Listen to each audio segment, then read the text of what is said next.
If you don't stop calling, then I can't let go. When you're drunk and saying that you need me close, please don't keep me haunted by your ghost. When you're leaving, all I hear is your let go.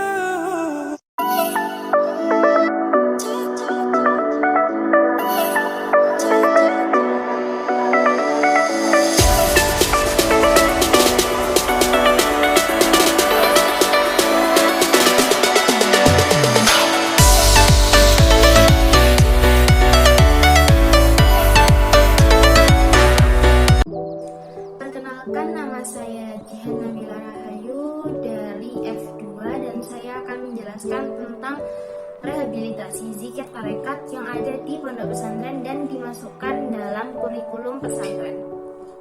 Langsung saja, apa sih yang dimaksud dengan rehabilitasi zikir tarekat? Jadi, rehabilitasi zikir tarekat ini adalah upaya penting dalam memulihkan, memperkuat, dan menghidupkan kembali praktik zikir di pesantren dan komunitas sufi. Zikir tarekat memiliki peran yang mendalam dalam membentuk spiritualitas, karakter, dan keseimbangan batin para pengikutnya, membantu mereka mencapai kedekatan dengan Allah, serta keseimbangan emosional dan spiritual. Namun, di zaman sekarang atau zaman modern ini, kurangnya pembimbing yang memadai telah menyebabkan penurunan intensitas dan perhatian terhadap praktik ini.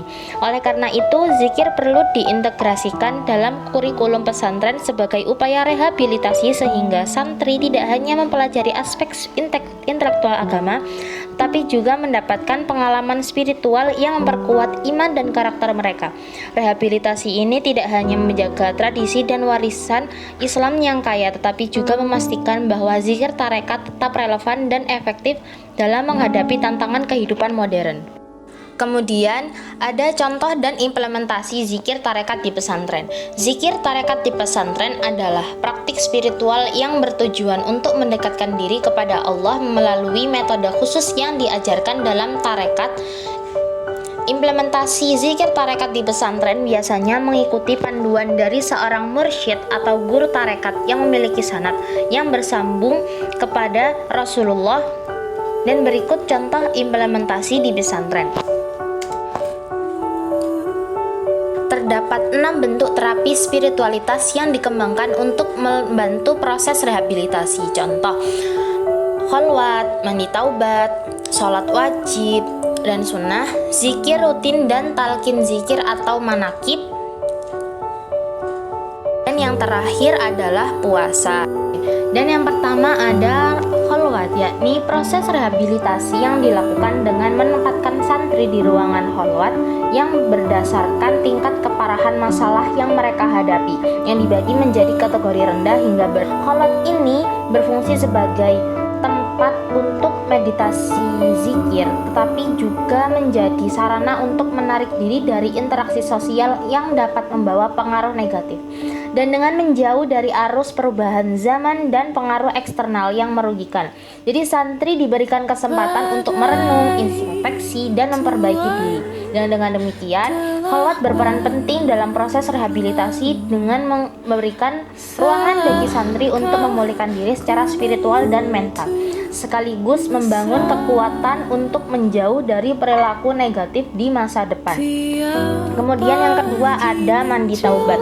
Mandi taubat ini di pondok rehabilitasi Tarirah Zikir merupakan kegiatan yang dipimpin oleh kiai atau pembina lainnya yang memiliki makna filosofi sebagai simbol kebersihan diri baik secara fisik maupun psikis.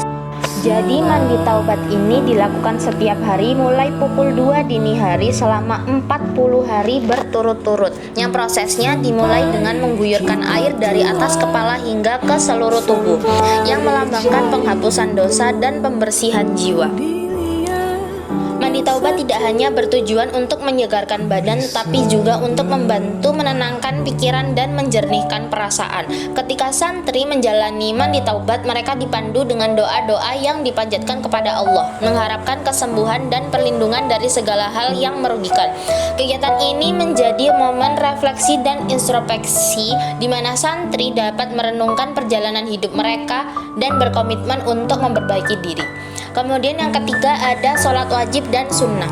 Sholat yang merupakan tiang terkuat dalam rukun Islam setelah syahadat dan merupakan kewajiban yang tidak dapat dibantah, seperti yang dinyatakan dalam Al-Quran Surat Maryam.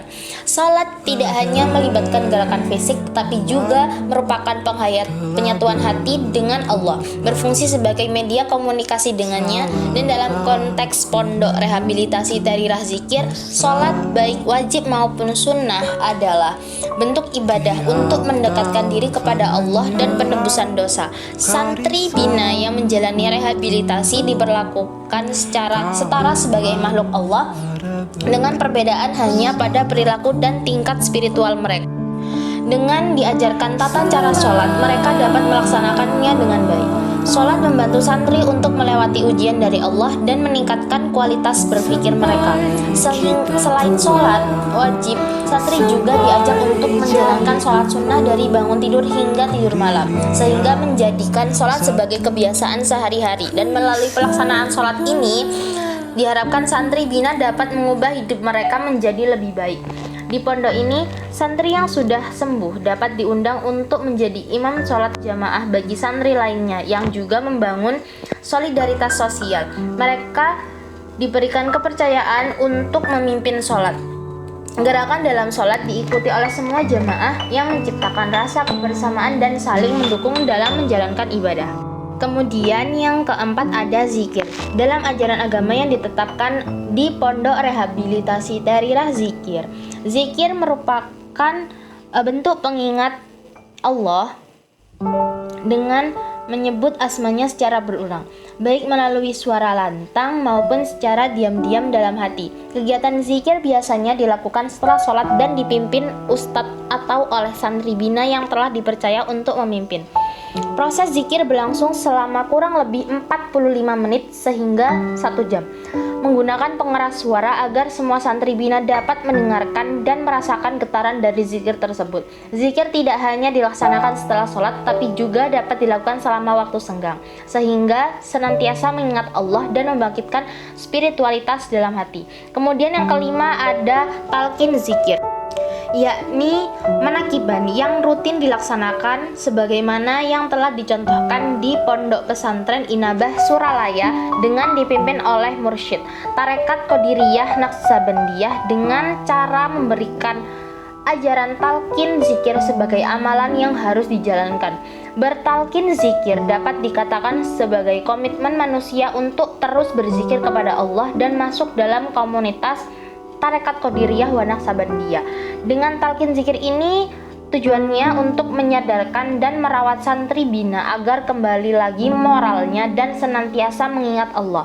Menurut Zubaidah yang mengutip dari Sudiro, talqin zikir yang dijalankan di Pondok Inabah Suralaya merupakan proses awal bagi seorang pasien narkoba yang akan menjalani rehabilitasi dan dibina oleh Abah Anom, yaitu pemimpin Pondok Inabah Suralaya dengan menggunakan amalan-amalan Thariqah Qadiriyah wa Naqsabandiyah. Kemudian yang keenam yakni puasa. Ibadah penunjang dalam rehabilitasi yaitu puasa yang dijalankan oleh santri bina Pondok Rehabilitasi Darirah Zikir. Tidak hanya puasa Ramadan, namun diajarkan pula untuk menjalani puasa sunnah seperti puasa Senin Kamis, puasa Daud, dan puasa sunnah lainnya. Hal ini diberikan kepada santri bina yang mampu untuk lebih bisa menahan diri dari godaan dan lebih bersabar. Puasa sebagai rehabilitasi dan terapi penunjang sebab tidak semua pasien bisa melaksanakannya. Selain itu, puasa dipercaya sebagai salah satu amalan yang mempunyai kekuatan untuk menyucikan rohani dari pengaruh hawa nafsu.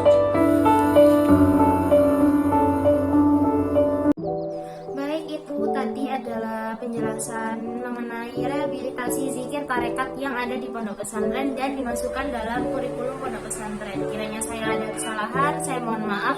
Assalamualaikum warahmatullahi wabarakatuh.